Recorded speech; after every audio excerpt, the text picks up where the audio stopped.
Happy to announce that the goodwill gesture of the People's Republic of China for committing to donate the 1.5 billion peso construction of the bridge. Parang kanila daw yung project na yon. No, yung nga, doon na medyo sumama ang loob ng mga taga-Davao because alam naman talaga ng mga taga-Davao na ang pasimuno talaga ng project na yan ay no less than the former President Rodrigo Duterte. Isang magandang araw sa lahat mga kababayan. Ito yung mainit na pinag-uusapan ngayon patungkol sa Bukana Bridge dahil tapos na at dito nga sa social media makikita mo ang daming naglalabas ng kanilang mga saloobin. So samahan niyo ako, panoorin natin at huwag kalimutan magbigay ng comment, reaction sa baba. Let's go! Please support my channel, like, share, and subscribe at pakipindot na rin yung notification bell para updated kayo lagi pag meron akong mga bagong videos. Thank you! Alam nyo, matagal na yan na dream ng ating dating Pangulo, Tatay Digong, na magkaroon ng coastal road. During pa yan sa naging mayor pa yan siya. Nung coastal road ay gagawin niya para guminhawa naman ang trapiko sa Davao City. So, yung coastal road na yan, dire-diretso hanggang sa may Arcastillo. At nalaman natin sa mga plano before, supposedly connected yan sana sa Samal Bridge. Ang problema lang, hindi nila ma-connect. So, dadaan pa ng Castillo, doon aakyat. So, ang mangyayari, kailangan natin ng tulay. Diyan na nga yung Bukana, pati yung doon sa may Santa Ana Wharf. Yung Bukana na tulay na yan, kung di ako nagkakamali, nasa media pa ako noon. Ito lang, just to set the record straight, ano? Hindi naman natin tawag nito. Talagang hindi man tayo nagsisinungaling dito. Sinasabi lang natin ang katotohanan. Para lang malaman din ng taong bayan. Kung di ako nagkakamali, 2020 ito eh. Hindi pa ako konsehal noon, sa media pa ako noon, na pag-uusapan ito kasi ginagawa na yung coastal road at that time. So, ito na, kailangan ng parang i-connect yung coastal road doon sa Bukana area. So, if I'm not mistaken, mga around December, mga 2020 yun siya, yung Chinese Embassy, Chinese Embassy together with the DPWH, parang nagkaroon ng agreement, no? Parang binigyan ng grant, kung nagkakamali. Grant ito hindi naman ito pautang. Parang pagkalam ko correct me if I'm wrong. Parang binigyan ng Chinese government, binigay yan ng Chinese government sa Davao City sa panahon ni Tatay Digong para gawin yung tulay na yan. Ang ganda ng tulay na yan, sabi ng mga taga dyan, dahil maganda raw yung pagkagagawa. So, let's go. Wag kalimutan magbigay ng comment, reaction sa baba.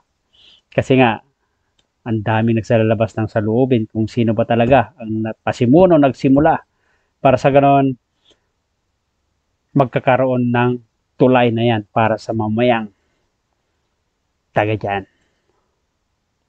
No, kaya nga, tuwang-tuwa tayo dahil sa wakas makakaroon na tayo ng tulay dyan sa may Bukana at malaking alibyo yan sa takbo ng trapiko sa Davao City. Ang medyo kinasasama lang ng loob natin is hindi man lang na-mention. Ang sinasabi kasi niyang legasiya, part of the legacy, it should be part of the legacy of the former president. Not of his legacy. With due respect to the president, hindi naman talaga kanya yan. No, hindi naman talaga, nagkaroon lang, ginawa lang yan, panahon ng kanyang administration maybe, but it doesn't mean that he was the one who started it. He was not the one who started the ball rolling, kung baga, so to speak. So, hindi talaga siya kanya. Well, siya ang presidente ngayon, pwede niyang sabihin na sila ang nag-implement o sa panahon nila ginawa yan. Pero, to be honest, to the people, at sa alam naman siguro din niya yan, na talagang tulong yan ng China, government ng China, sa Davao City, panahon ni Tatay Digong as president. Okay, so ito nga, sabi na, tulong daw ng China. So, ito naman, mayroon ding clip si VP Saray Inday Duterte since back, if I'm not mistaken, this is 2018. Matagal na palang plano to. Kasi nga, dami daw ayusin at saka nabanggit din na ito ay tulong bigay ng China as per the report. So, panoorin natin yung announcement ni VP Inday Sara. Happy to announce that the goodwill gesture of the People's Republic of China for committing to donate the 1.5 billion peso construction of the bridge. So there is another bridge coming. With that bridge, there's 1, 2, 3, 4, 5 bridges Mulabang sa Davao River. So there will be 5 bridges, 1 bridge more. So, anong masasabi dito mga kababayan? Again, huwag kalimutan magbigay ng comment, reaction sa baba para sa ganoon malaman natin ang yung mga salobin. Happy to announce. Papatuloy natin panoorin. Ang nakakapagtaka lang MJ at Admar, wala akong nakita kanina, hinahanap ko ang mga kinatawan ng Chinese Embassy kanina doon sa sinasabing inspeksyon. Kasi kung talagang binibigyan niya ng yung tawag nito weight, no, ang proyekto na yan, the proponents should be acknowledged, no. Kasali dyan ang government ng China, sila nagbigay niyan, sila ang tumulong sa atin yan. So nagtataka kami kanina, bakit wala rin kinatawan ang Chinese Embassy doon? Parang bigay respeto lang sana, no, doon sa tumulong. Actually, sa pagkakaalam ko talagang bigay yan ang Chinese government, pera ng China yan. Sa pagkakaalam ko correct me if I'm wrong, no? So, yun ang sentimento ng mga kababayan. Hindi lang ako, marami. Kung basahin niyo yung mga comment, ang iba, masama tayo ng loob, iba mga medyo masasakit pang sinasabi nila tungkol dun sa interview, no, with the president. So, yun lang akin, MJ, na we just like to inform the public that it was the former President Rodrigo Duterte who started that. And nabuo yan noon. Nabuo yan. I think, kung di ako kakamali, ang around... So, nabuo nga pala nga daw to during the term of PRRD. So, panoorin natin din yung interview ng ating Pangulo, Ferdinand Marcos Jr. So, let's go. Ito ay nagsimula, na-approve ito noong July ng 2022. Nagsimula ito ng 2023, early 2023. Late 2023. I'm sorry, late 2023 kasi mga approval. At ngayon ay tapos na. Kaya't natulungan naman tayo ng ating mga Chinese na contractor dahil ang ganda ng technology nila kaya't napakabilis at marunong talaga sila magpatayo ng magandang tulay, magandang infrastructure na mabilis at nasa tamang gastos, nasa tamang presyo.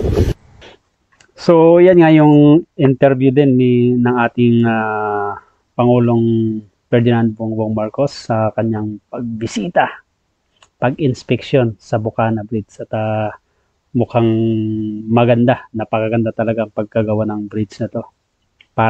Sabi nga nila, para ka daw nasa ibang bansa. So, pagpatuloy natin panoorin ang saloobin ng isang mamayan na taga roon. Tapos,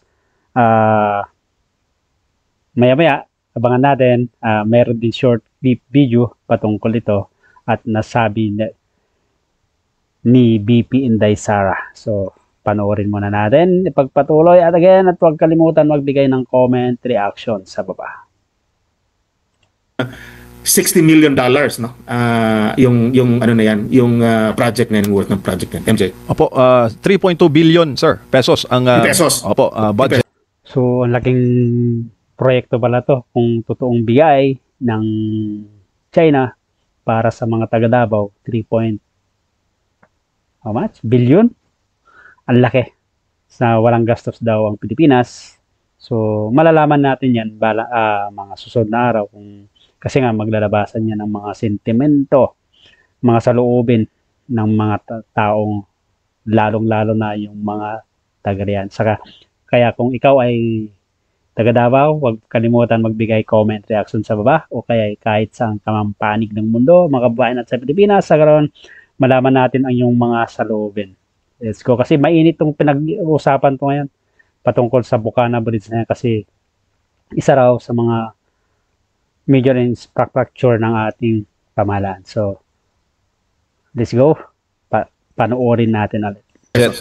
At ginawa at no cost to the Philippine government, grant or Exactly. gift o regalo, no? Tama ka dyan. China. No, tama yun. Regalo yun. Regalo. Opo, and not from a loan. So, walang repayment, wala ring interest, at hindi rin siya nakakadagdag sa national debt. Exactly. Apo. Kaya nga doon sa mamahalo natin kasi bigay yun sa atin. Bigay sa mga tiga Davao. Okay naman ang presidente doon, mag-inspection siya, pero naman kahit papaano, with due respect to the former president na pinakulong nila, dapat sana sabihin actually this is a legacy of the former president. Pero masakit siguro hindi niya masabi siguro 'yun. Siyempre politically, baka hindi niya talaga sa Bisaya pa hindi niya malitok, hindi niya masabi yung mga words na 'yun. Pero alam niya yan, I think the president knows that hindi sa kanya yan, kay Tatay Digong yan, at nabuo yan at napirmahan yan, agreed upon yan during the time of the incumbency of the former President Tatay Digong. And as you said nga, and confirm talaga, it's really a grant. Bigay yan. Kaya nga kanina, I was expecting that nandun ang kinatawan ng Chinese Embassy.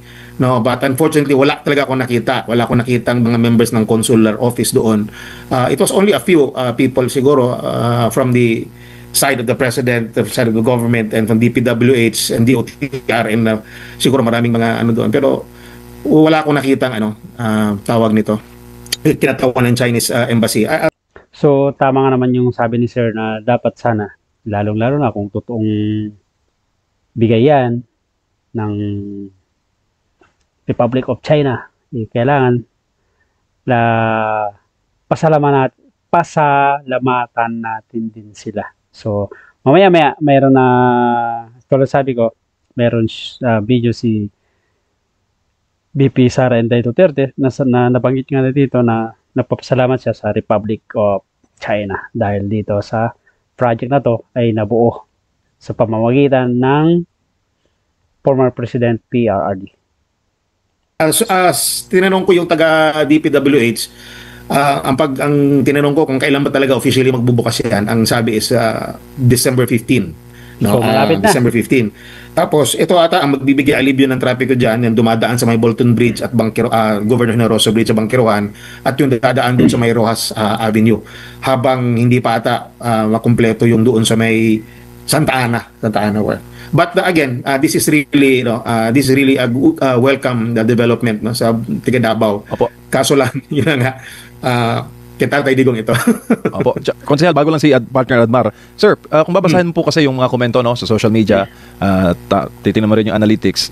To sum it all, ang comment ng tao, kung magbubulit summary tayo, rubbing salt into the wound yung nangyari. Na parang may sugat na nga kasi nga ang Davao City, ang buong Davao region, mahal na mahal ang dating presidente, tapos nagpunta pa dyan ng presidente ngayon, tapos ito ang ginawa niya. Panstula daw pinapahiran ng asin yung sugat sa puso ng mga Dabawenyo. Anong masasabi mo doon, sir, sa komento? Totoo yan. Sa balita pa nga kanina, sa nanonood ako ng TV, kaya nga, sabi ko minsan ayoko na manood ng, except sa inyo may ibang balita kasi parang, ewan ko, parang minsan, hindi ko na gusto na napapanood. Anyway, kanina, wala akong choice. Gusto kong tignan ko talaga, lumabas nga sa mainstream media yung balita kanina. Lumabas nga siya, nakita ko nga doon na ang pagka-headline pa ata, parang pinuntahan ng Pangulo ang baluarte ng mga Duterte. Para bang sinasabi nila na para bang napasok, napasok nila. Wala naman talagang problema pumunta siya dito. Hindi na siguro gusto ng mga tao na makita siya o hindi sa welcome ng mga tao dito kasi nung paglipad ng chopper na kanina may video ang sinasigaw Duterte. Pero the point is magbigay naman ng konting respeto. Alam mo yun naman, taga Davao tayo, tapos ang presidente natin doon si Tatay Digong, and siya rin ang nag-umpisa niyan. Yun lang naman ang hinihingi natin, konting respeto, lalo na sa Chinese government, dahil pera nila yon binigay sa atin sa mga tiga Davao para matulungan tayo maalibyuhan ang trapiko natin. And yet parang lumalabas pag tinitignan mo yung interview, talagang parang sila talaga ang nagpasimulo niyang project na yan, legacy projects pa kumbaga. Inspection siya, walang yan, hindi yan ghost. Kitang-kita yan at hindi yan substandard. Talagang napakaganda pagkagawa niyan. Napakaganda yung tulay na yan kasi mismo ang nag-supervise nga is nandun yung mga engineers ng Chinese government when it was constructed. Opo, Konsehal, mayong gabi si Admar po ito. Naghalongkat tayo dito sa internet sa mga possible na mga tawag nito, artikulo related dito. Meron tayong nakuha. Di ko lang alam kung ito ba yung pinatutungkulan na Bukana Bridge. Unahin muna natin yung isang artikulo ng Philippine News Agency. Okay, kung pwede ba natin na maipakita. Ito po ay dated October 3, 2018. Okay, so pwede ba natin na maipakita? Aha. Ang title nitong artikulo na ito, konsehal, ay Chinese to undertake 1.5 billion pesos Davao Bridge project. Ito yung sulat ni Digna Banzon. So 2018 pa po ito. Pero ang kanyang source dito ay ang SOCA, okay, State of the City Address ng then Mayor Sara Duterte. Basahin ko lang yung artikulo. The Chinese will help build the city's 1.5 billion pesos Davao River Bridge Bukana Project, one of the big-ticket projects planned by Mayor Sara Duterte. Tingin niyo po, meron pa bang ibang bridge dyan? Itong Davao River Bridge Bukana Project, Konsehal? Or Klaro ito na yun? naman masyado yan. Klaro. Wala nang ibang Bukana Bridge dyan. Yan naman talaga yung nakasaad dyan sa artikulong yan. Yan ang pinag-uusapan natin. Wala nang ibang tulay dyan. Tapos, iba naman yun dun sa Santa Ana eh. Opo. Iba yan. Tapos, ito October 3, meron din tayong nakuha, exchange of letters naman ito. Ang next natin ay pakita ay itong liham naman. Masyado lang maliit, pero basahin ko lang. Ito naman ay may petsang November 20, 2018. Ang pamagat nito, ito yung nakuha ko sa judiciary.gov.ph, e-library. Ang pamagat nito, exchange of letters on project of Davao River Bridge Project, Bukana. Okay? So, ang pinadalhan nito, ang nagpadala nito ay ang Chairman of China International Development Cooperation Agency, the People's Republic of China, pirmado ni Wang Xiaotao, at ito'y kanyang pinadala kay then Secretary of Public Works and Highways ng bansa or during Duterte administration, itong si Secretary ngayon ay Senador Mark Villar. So basahin ko lang yung ilan dito sa mga kataga. Sabi dito, on behalf of the People's Republic of China, I have the honor to confirm that our two sides have through friendly consultation reached the following agreement. According to the consensus reached by the leaders of China and Philippines, the Chinese government agrees to help the Philippine government to implement the Davao River Bridge Project Bukana. The project includes the construction of bridges, roads, and related ancillary works. The total length of the route is about 1,340 meters, including 477-meter long bridge. So sinabi rin dito sa number 2 yung role ng Pilipinas. Kagaya po ng responsable ang Pilipinas for providing land for construction, demolition of buildings, resettlement, lahat, no? Tapos ang side naman ng Chinese contractor, yun na, sila yung magre-review the project investment based on feasibility study report, shall bear the project's construction cost, and survey, design, construction supervision fees within the investment cap. Chinese side shall also appoint the project management and so on and so forth. Ito po ay dated 2018. At ang mga proyekto naman natin, lalo na itong mga big ticket projects po, konsehal, hindi naman po ito na napag-isipan ni BBM ay 2022 diretso agad na i-implement. It so happen lang na ito ay na-timing, naabutan doon sa pag-uumpisa ng kanyang termino, doon din nag-umpisa yung project. Mahaba pa yung niyan nabanggit nyo nga po, matagal na pala yung pinaplano. Hindi naman yan kagaya ng insertion na mabilis na magko-construct agad ng flood control projects sa konsehal. Malinaw na malinaw itong mga artikulo na ito po. Opo. Yung nga yan ang hindi ko maintindihan. Klaro naman talaga from the very start, it's really Tatay Digong's legacy. I don't see, I cannot fathom the reason why kanina yung interview niya, bakit niya sinasabi na parang kanila. The record shows, the documents have proven that it was during the time of the incumbency of the President Rodrigo Roa Duterte. Diyan nga yung naglabas ng mga saloobin ng mga ibang mamayan, lalong-lalo na yung mga taga Davao dahil nga doon sa interview ng Pangulong Ferdinand Marcos Jr. So, again, mga taga Davao, mga kababayan, huwag kalimutan magbigay ng comment reaction sa baba para sa ganun malaman natin ang iyong mga hinaing. Dahil ito ay pinag-uusapan kung sino daw ang nagsimula para sa ganun matapos o magkaroon ng magandang tulay sa Davao. Yun nga, nagkasabi nga na nagkataon lang na nag-umpisa yung proyekto nung panahon na ni Pangulong Ferdinand Marcos, kaso matagal na palang plano yan, di ba? Yung nakita natin yung clip short video ni VP Sara Inday Duterte. That's years go back 2018. So ilang taon na nakakalipas. So yun nga, ang daming nagsasama, naglalabas, punta ka social media, kung ano nung makikita mo mayroong mga good reaction, bad reaction, pero mas marami yung sa nabasa ko yung hindi magandang reaction na kanilang nilalabas patungkol dito. So pagpatuloy natin at again, comment and reaction sa baba para malaman natin ang iyong mga saloobin. That was planned out and materialized. And kaya kasama nga dyan during the time of then Mayor Sara Duterte, who was the Vice President now, kasama sa dyan eh.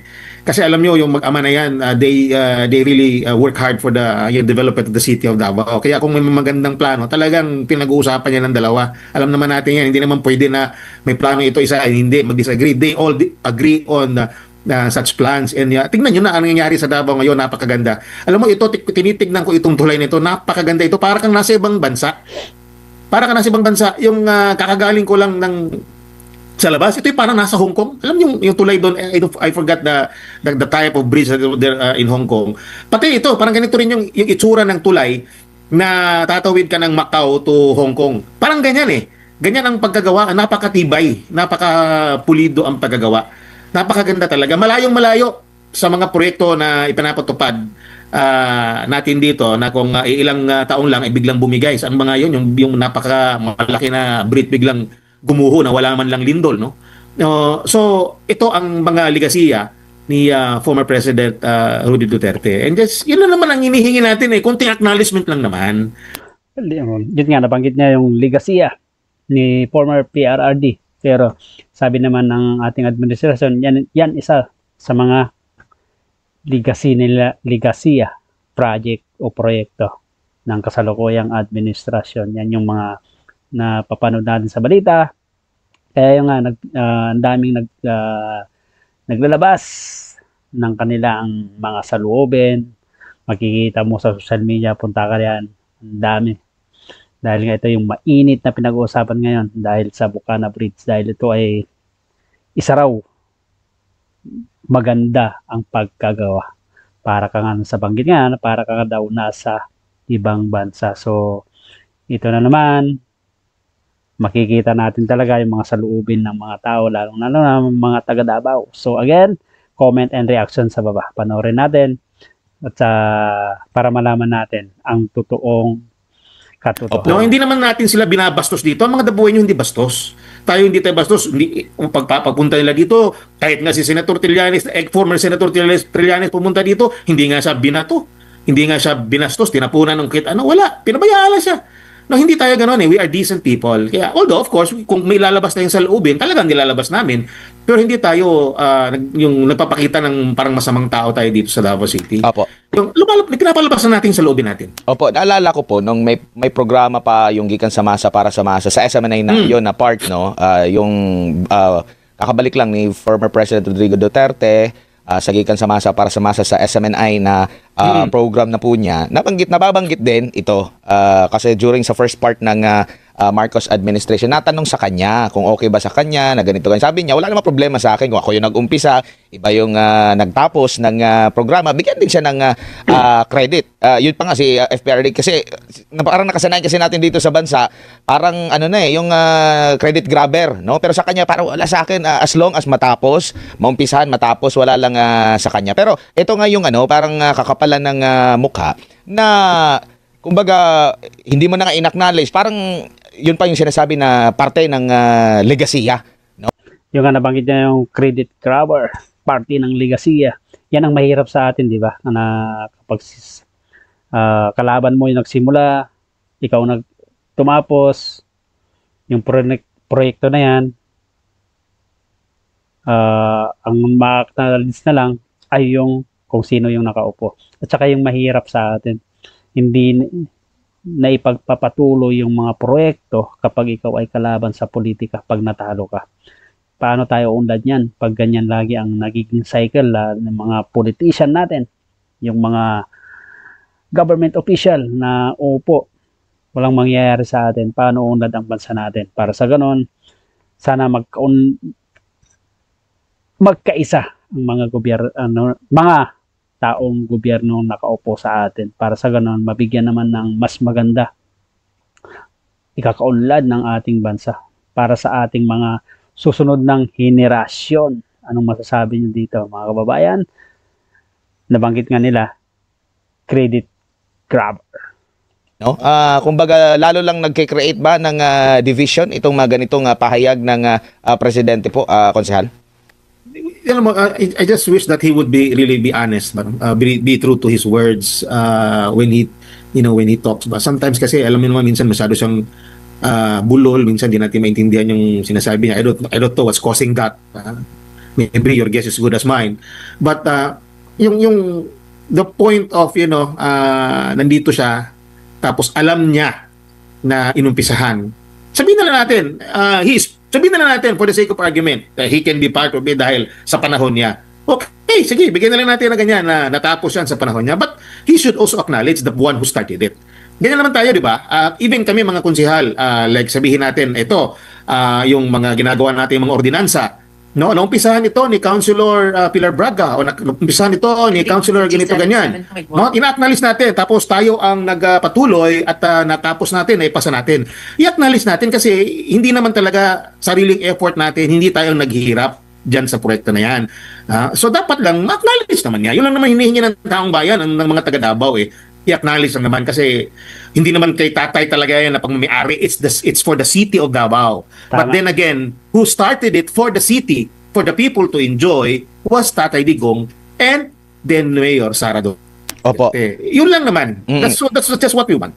Wala nang iba. Meron pang dokumento dito ngayon na inilabas din sa social media po, konsehal. Yung notice to proceed. Ang notice to proceed dito, naka-address ito sa ano pa ito consultancy pa to, Consortium of CC Highway Consultants. Notice to proceed para sa kanila. Ang nakalagay pa nga dito, consulting services for the conduct of detailed engineering design, construction supervision of China Aid localized project for Davao. Ito po ay kanyang natanggap ang notice to proceed July 1, 2022. Kailan ba nanalo si Bongbong Marcos? May, June, July, after ng 2 months. Alam nga naman, after ng, naka-decide agad siya na gumawa nitong tulay na ito. Konsehal, no? So, ito yung mga ebidensya ngayon.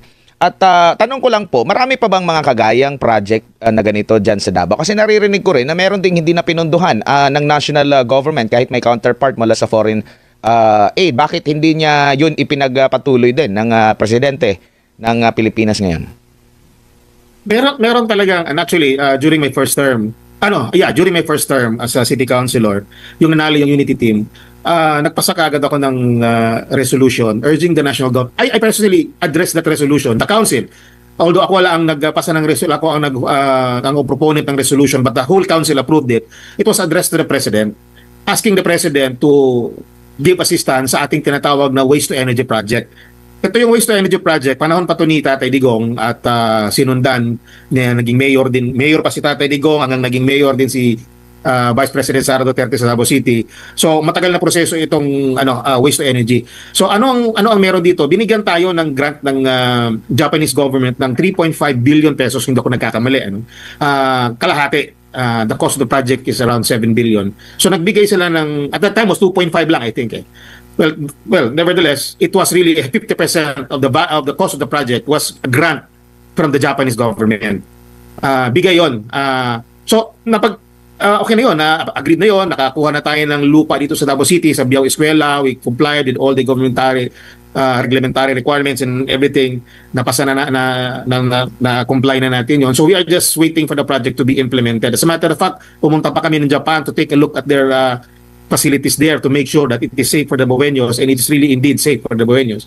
No, although some group will argue with that, but the point is, nakita doon, it was proven that it is a safe and sound technology. Well, yun na sana, hiningin natin, nagpasa tayo ng resolution, and medyo positibo naman kasi bago lang yun after nanalo yun sila sila VP Inday, Sara, and BBM. So yun, positive, ganyan.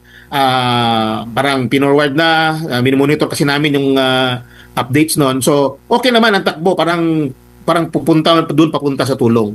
Noong the later part of the first year, doon na medyo nagkakaiba yung takbo ng politika.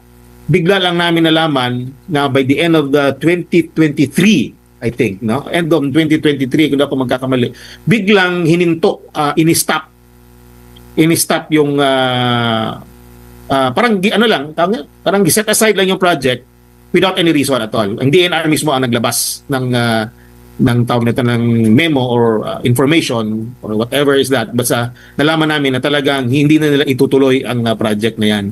So nadismaya kami. So sayang pala yung mga ibang proyekto pa na nabanggit nga na isang councilor na hininto na, hindi na binigyan ng pondo. So sayang lang kasi kapag naumpisa na isang proyekto tapos matitigil, sayang yung pera. Di ba? Naumpisa na hanggang tapos hindi natapos, hindi pinapakinabangan ng taong bayan. So yan yung masakit sa atin ng katotohanan sa politika na pagkalaban mo, minsan iniipit. Nadis mo yung taga Davao. Because of politics, parang nahinto yung ano na yan, yung project niya. Masakit din sa amin because kalahati nun is nabigyan na ng Japanese government. Pero hindi tayo natinag, no? Hindi tayo nawala ng pag-asa.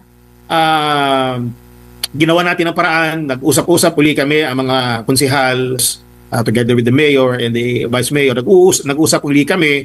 And then nag-open up din uli ang Japanese government at nagsabi sa amin na kung ano ba, interesado pa ba kayo sa proyekto? At sinabi naman namin, oo naman, kailangan ng syudad dyan at meron kasi tayong pinirmahang memorandum of agreement between the Japanese government and Davao City. So, ang ginawa namin is nag-file uli ako ng resolution telling the Japanese government that the city of Davao is still interested with the waste to energy project. So kaya yon, yung waste energy natin ngayon, ang Japanese government magkakandak uli sila ng feasibility study and I think they are going to help us. Parang ang mangyayari na lang, parang sila na lang ata sila ang gagawa, sila ang gagastos, parang build, operate, transfer, or partnership, parang gano'n, no? Ang detalye nito, ang full details nito is with the attorney Dwight Domingo.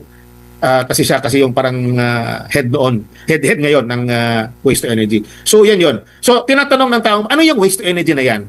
Ito yung teknolohiya kung saan yung ating mga basura ginagawa natin, nilalagay natin doon sa facility ng waste to energy at nako-convert into electricity.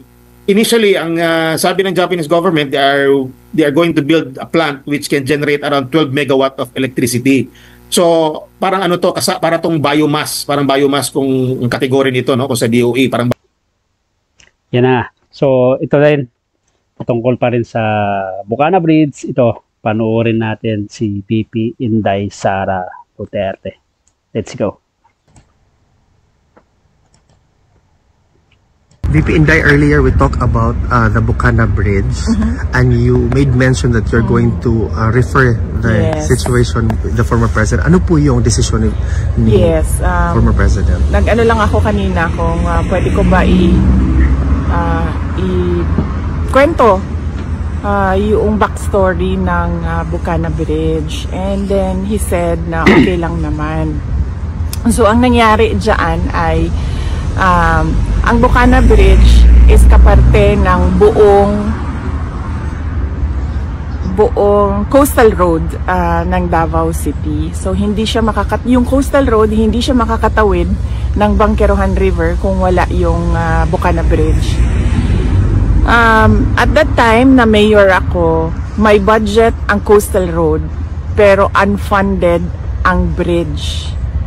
And it was made known at the time to former President Duterte that the bridge is unfunded. At siya ay naghanap ng paraan para mabigyan ng pondo yung bridge.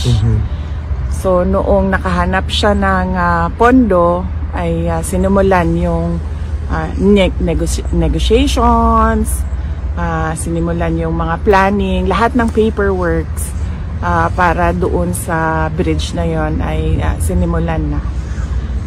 But ngayon, nandyan na yung bridge, so dapat nating pagpasalamatan para para sa akin bilang isang Dabawenyo at syempre sa mga tiga Mindanao na din dahil nagbe-benefit din sila doon sa coastal road na yun, no? Traveling from south to north of Davao in the region.